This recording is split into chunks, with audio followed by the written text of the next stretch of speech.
খতেগঞ্জের এক জমিদার, তার বড় শখ গোপাল ভাঁড়ের মতো তার সভাতেও এমনই একটি ভাঁড় রাখেন। কিন্তু মনের মতো ভাঁড় আর তিনি পান না। একদিন গোপালকে ডেকে বললেন, বাপু গোপাল, তুমি একটা লোক আমায় বাজিয়ে দেখে দাও না, যেন মোটামুটি তোমার মতো হয়। গোপাল রাজি হয়ে বলল, তা বেশ, এ কাজের জন্য ঢেরা দিয়ে দিন, আমি তার মধ্যে থেকে উচিত লোক বাছাই করে দেব। বিজ্ঞপ্তি শুনে ভাঁড়ের কাজের জন্য উমেদার হয়ে অনেকেই এলো। গোপাল তাদের অনেককে পরীক্ষা করতে লাগলো, কিন্তু কেউই পারল না। গোপালের ধাঁধার ঠিকমতো জবাব না দিতে পেরে কেউ কেউ বাতিল হয়ে অনেকেই আবার গোপালের নাম শুনেই ইজ্জতের ভয়ে আগেই পিছুটান দিল। থাকলো বাকি মাত্র দুজন। গোপাল বলল, কি বাবা, পারবে তোমরা মোসাহেবি করতে? প্রথম লোক বলল, নিশ্চয়ই পারবো। পারবো না মানে? গোপাল বলল, কি করে বুঝলে যে তুমি পারবে? প্রথম লোক আবার বলল, এর আবার বুঝাবুঝি কি? জুতো সেলাই থেকে চণ্ডীপাঠ সবটাই জানি, সামান্য মোসাহেবি কাজটা আর পারবো না? না পারার কোনো মানেই আমি বুঝতে পারছি না, বা কোনো হেতুই আমার মাথায় ঢুকছে না। গোপাল বলল, কি জানি বাপু, আমার কিন্তু সন্দেহ হচ্ছে তুমি বোধহয় পারবে না।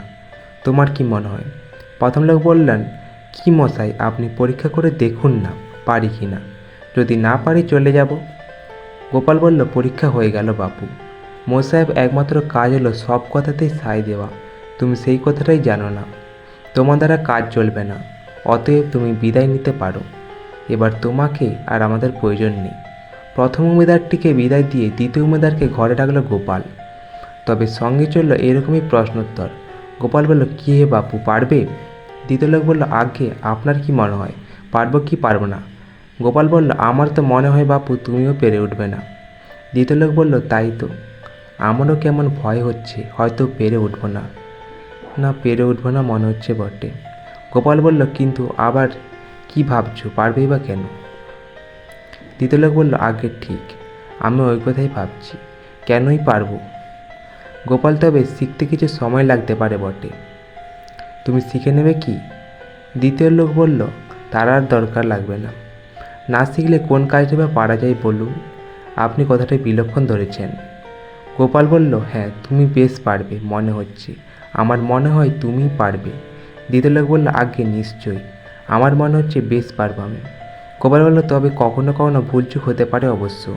তৃতীয় লোক বলল, তা হতে পারে বই কি, ভুল কার না হয় বলুন, সকলেরই হয়। গোপাল বলল, মানুষেরই অল্প বিস্তার ভুল থাকে।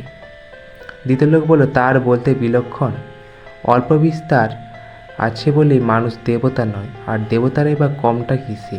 তোমাদেরও ভুলভ্রান্তি ঘটে কখনো কখনো। গোপাল খুশি হয়ে হাসি মুখে তার পিঠ চাপড়ে দিয়ে বলল, তুমি এখনই একজন পাকা মোসাহেব বৎস, এ কথায় আর আমার এক তিলও সন্দেহ নেই।